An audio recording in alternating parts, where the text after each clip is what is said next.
bersama saya Nerissa, kita akan bahas mengenai konsep mol. Kalau kalian dari SD udah tahu yang namanya satuan berat itu adalah kilogram dan satuan panjang itu meter, sekarang karena udah mulai belajar kimia, kalian akan bakalan sering dengar istilah mol. Mol itu apa sih? Mol itu merupakan satuan dasar SI ya teman-teman ya, yang menunjukkan jumlah dari suatu partikel dasar. Jadi menunjukkan jumlah. Nah, partikel dasar itu apa? Partikel dasar itu termasuk atom, molekul, ion, atau bahkan elektron, di mana mereka itu semua nggak terlihat dengan kasat mata aja. Sangat-sangat kecil sekali. Dan para ahli menemukan dan bersepakat bahwa 1 mol itu sama dengan jumlah atom yang sama dengan atom-atom yang terdapat dalam 12 gram isotop karbon C12. Jadi berapa sih jumlah atom yang ada pada 12 gram karbon C12 ini? Ahli kimia itu menghitung jumlah atom-atom atau molekul-molekul atau ion-ion dengan satuan jumlah zat yang disebut mol ya teman-teman ya. Jadi 1 mol itu setara dengan 6,02 dikali 10 pangkat 23 partikel. Karena ini berlaku untuk semua partikel dasar, jadi kita bisa bilang kalau ada 1 mol air itu berarti ada 6,02 kali 10 pangkat 23 molekul H2O. Dan kalau ada 1 mol emas, berarti ada 6,02 kali 10 pangkat 23 atom AU atau atom emas. Dan kalau ada 2 mol H2O, nah berarti ada berapa molekul H2O nih teman-teman? Berarti kalau ada 2 mol, angkanya 6,02 kali 10 pangkat 23 ini kita kalikan dengan 2. Ya, jadi jumlah partikelnya menjadi 12,04 kali 10 pangkat 23 molekul H2O, ya kan? Oleh karena itu bisa kita simpulkan nih, dari mol menuju jumlah partikel itu dengan cara dikali 6,02 kali 10 pangkat 23. Nah, angka ini disebut sebagai bilangan Avogadro. Oke teman-teman, udah paham sampai sini apa itu mol? Berarti berdasarkan definisi di atas bisa disimpulkan ya bahwa 1 mol H2O akan sama dengan 1 mol AU. Atau dengan kata lain, setiap zat yang memiliki jumlah mol yang sama akan mengandung jumlah partikel yang sama juga. Nah, sekarang gimana dengan masanya? Apa mereka masanya juga akan sama? Zat yang bisa kita amati itu pasti menempati ruang dan juga memiliki massa. Tetapi bagaimana kita bisa mengukur sesuatu yang sangat kecil tepatnya? Ya, bagaimana kita biasanya mengukur massa atom? Apakah bisa dengan neraca atau timbangan? Apakah massa 1 mol H2O itu sama dengan 1 mol AU? Nah, pertama-tama aku mau analogikan gini deh. 1 lusin itu merupakan angka yang sama ya. 1 lusin itu kan jumlahnya ada 12 ya. Berarti kita kalau punya 1 lusin apel dan 1 lusin anggur itu pasti jumlahnya sama, yaitu ada 12 buah. Namun udah pasti berat 1 lusin apel itu tidak sama dengan 1 lusin anggur. Demikian pula jika kita mempunyai 1 mol emas dan 1 mol air, sama-sama nih mengandung jumlah atom yang sama, yaitu 6,02 kali 10 pangkat 23 atom. Tetapi masanya pasti akan berbeda.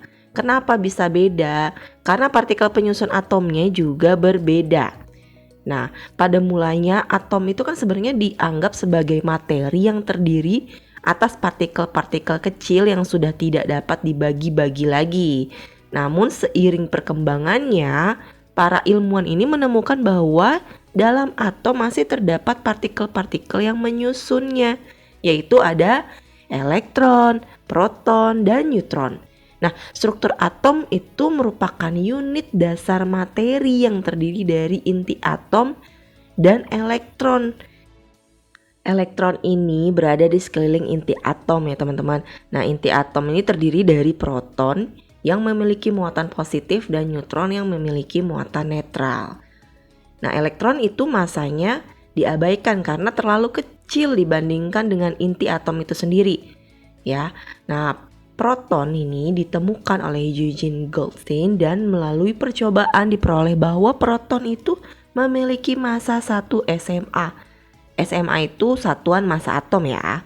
Sedangkan neutron itu memiliki massa hampir sama dengan proton.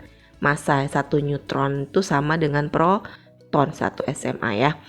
Jadi massa atom itu ditentukan oleh jumlah nukleon atau proton dan neutron itu sendiri, teman-teman. Nah, karena setiap atom itu punya inti atom dan elektronnya masing-masing ya, teman-teman ya. Berbeda-beda, udah pastilah masanya juga akan beda. Nah, kenapa nih dengan atom karbon C12? Atom karbon C12 ini memiliki 6 neutron dan 6 proton di dalam intinya. Jadi kalau ada 6 neutron dan 6 proton itu sama dengan 12 SMA ya kan?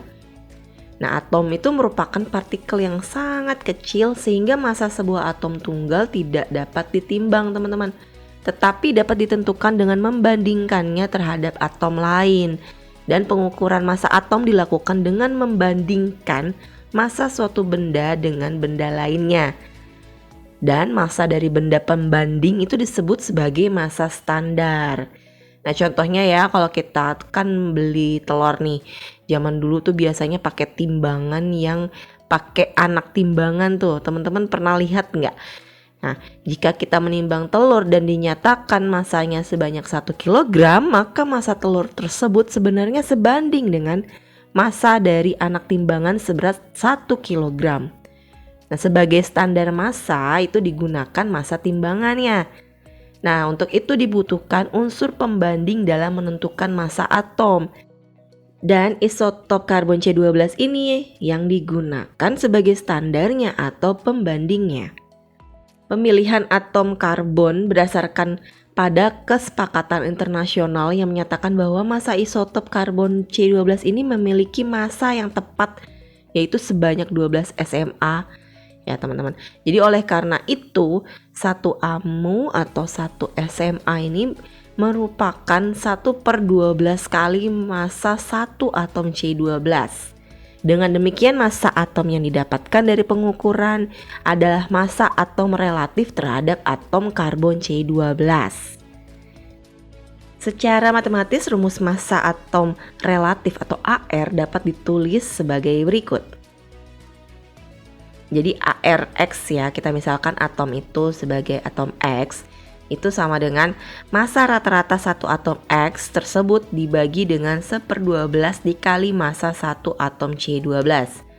Jadi massa rata-rata atom X itu merupakan massa rata-rata semua isotop atom X yang terdapat di alam, dan massa atom relatif tidak memiliki satuan ya teman-teman.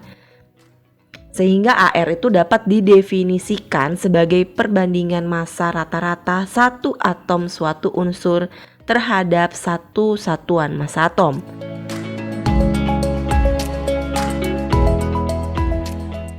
Mungkin kalian bingung dengan banyaknya istilah massa atom. Ini kok banyak sekali ya sebutannya. Kalau dibilang massa atom iya, massa rata-rata atom iya juga, atau kamu sebutnya massa atom relatif juga sama aja. Semua istilah tersebut menunjukkan massa suatu atom yang nilainya itu sama.